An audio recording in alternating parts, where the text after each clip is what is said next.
Muitos estudantes de psicologia ou psicólogos recém-formados costumam olhar para outros psicólogos que já são experientes e se perguntarem: nossa, o que foi que ele fez para chegar lá? E para ajudar você, psicólogo ou estudante, que quer entender quais são os caminhos que podem ser percorridos, eu vou contar um pouquinho da minha história, da minha trajetória clínica. Mas antes, se você é novo no canal, muito prazer. O meu nome é Andressa Juliana, sou psicóloga que atua com foco em transtornos de personalidade e aqui no meu canal eu compartilho muitas informações sobre a prática clínica. Então, se você se interessa por esse assunto, já me segue e ativa o sininho para não perder nenhum vídeo. A nossa carreira ela começa lá na faculdade, desde o primeiro dia que você pisa o pé na universidade. A minha começou com essa trajetória. Entendendo, não que eu entendesse muito sobre carreira lá na época, né, gente? Eu tinha 21 anos de idade quando eu entrei na faculdade. Mas eu entendia que ser uma boa aluna era uma coisa importante, não tinha era a dimensão do quanto.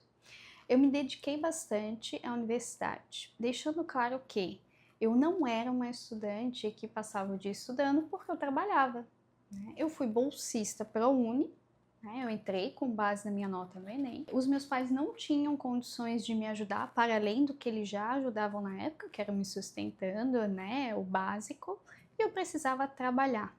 Então eu trabalhei durante toda a minha graduação e trabalhei nesse regime CLT de 44 horas semanais. Ainda que isso tenha acontecido, eu tenha precisado trabalhar, eu me dediquei a estudar nos finais de semana, eu me dediquei a conhecer pessoas ali dentro, eu fiz muitos amigos que eu tenho até hoje, meus melhores amigos, né, são da faculdade.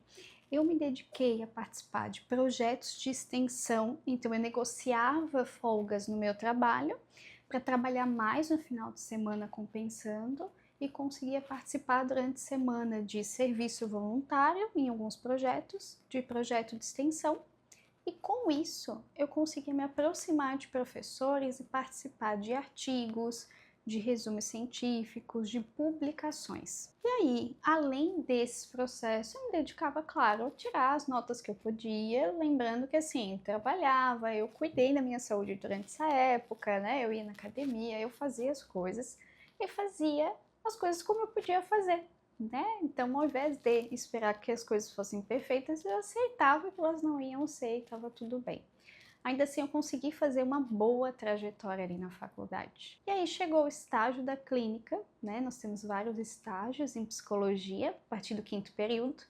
No 7º período, eu entrei no estágio de psicologia clínica com base em TCC, né? Porque na época eu já participava de grupo de estudo em análise do comportamento.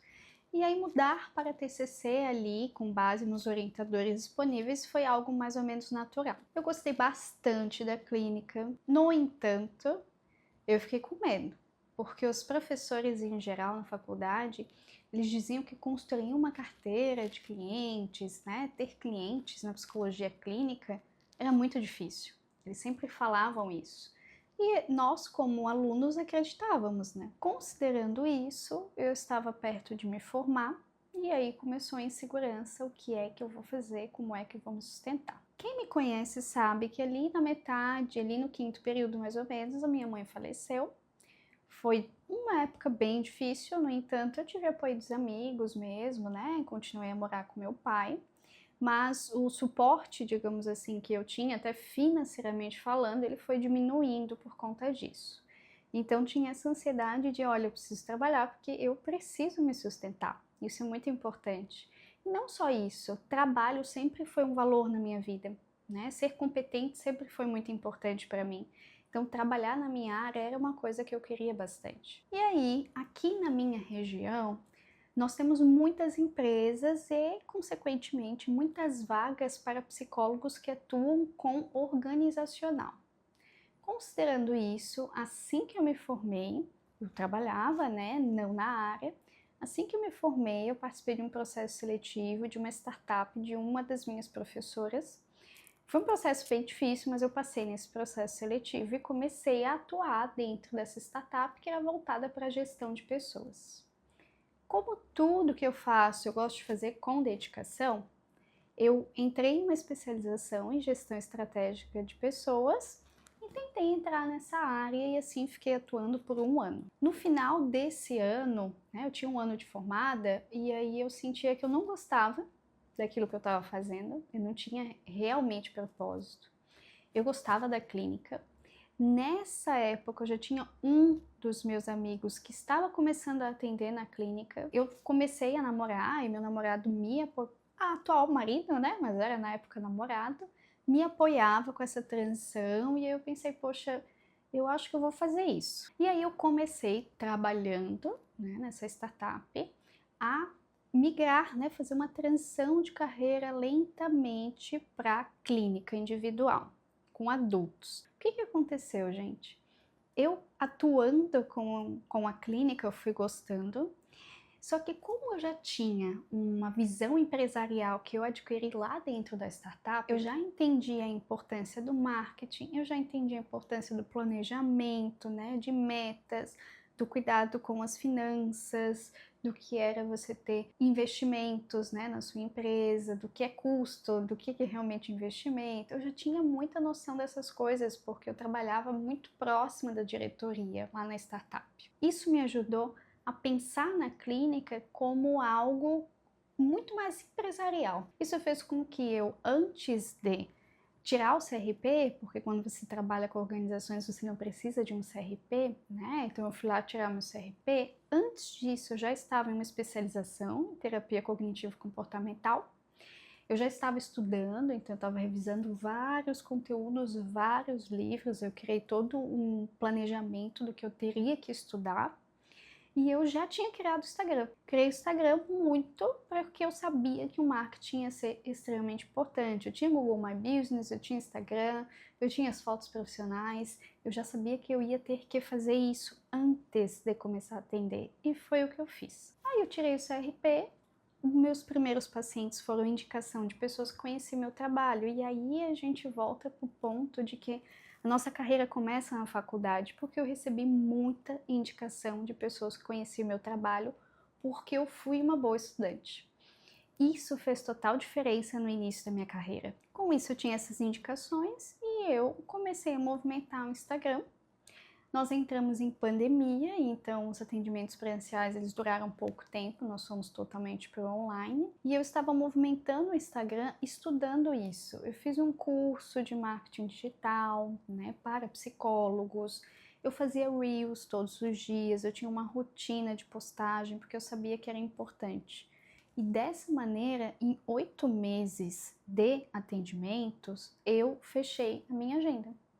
Eu trabalhava ainda, eu atendia todos os dias à noite, eu atendia o sábado o dia todo e aí todo o restante de segundo do meu tempo era para eu estudar os casos. E aí eu já estava esgotada, porque quando eu decidi fazer a transição, eu concordei em ficar um ano dessa maneira, trabalhando bastante. E realmente eu trabalhei muito, por um ano completamente isolada trabalhando. Mas aí a gente não dura, né, para sempre. E o que aconteceu foi que eu pedi o desligamento na empresa, na startup, fiquei só com a clínica, já tinha lista de espera, então as vagas que sobraram eu já fechei, e aí eu comecei a atender só da clínica. Eu tinha muito medo de não dar conta, de não conseguir sobreviver disso. Tanto medo que, assim, eu lembro de falar pro meu esposo, olha, se eu não ganhar R$ 1, você vai ter que sustentar a casa. E ele bancava isso, digamos assim, né? Ele concordava com isso. E assim, eu nunca precisei fazer isso. Desde o início, para conseguir fazer essa transição, por já estar preocupada com dinheiro, eu me organizei financeiramente.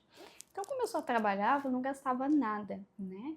E o meu dinheiro ia basicamente para reservas de emergência. Eu vivia mais ou menos com o que eu já ganhava na startup, guardava um pouco, e tudo que eu ganhei com a clínica, tudo, no início, foi para reservas de emergência. E eu fiz 3 diferentes, com 3 focos diferentes. Então, quando eu saí, eu tinha muito dinheiro guardado. Eu fui ganhando mais dinheiro, é claro, né? Minha agenda aumentou, a disponibilidade aumentou. Eu chamei a lista de espera. E eu já estava ganhando o suficiente para sustentar, para investir, para fazer o que eu precisava com a clínica. Porque desde o início eu entendia que o dinheiro que eu recebo, né, dos meus pacientes, o dinheiro que a minha clínica recebe, não é o meu prolabore, não é o meu salário. O meu salário é algo específico, né? Então eu tinha um valor que foi com base em uma média de recebimentos do último ano, né, daquele ano que eu ainda trabalhava, estabeleci um prolabore e eu vivia com isso. Minha organização financeira era assim. O restante era para que eu pagasse os custos de se ter uma clínica e também fizesse investimentos, que é um ponto muito importante da nossa carreira. Investimento é uma coisa muito importante para um psicólogo, porque você precisa investir em atualização, em cursos novos, em especialização, você precisa investir em marketing, você precisa investir em ferramentas, em tudo que a tua empresa puder oferecer de melhor para o cliente dela. Eu nunca tive dificuldade em fazer investimentos porque eu não vejo as coisas como um gasto, eu vejo como um investimento. Eu tenho um prolabore, que é o meu salário, e o que eu ganho é investido, é guardado, é colocado em outros projetos também. Então, toda essa gestão que eu aprendi lá na época da startup foi o que me ajudou desde o início a conseguir estabelecer uma carreira na qual eu conseguia me desenvolver com facilidade, porque tinha investimento nisso, né?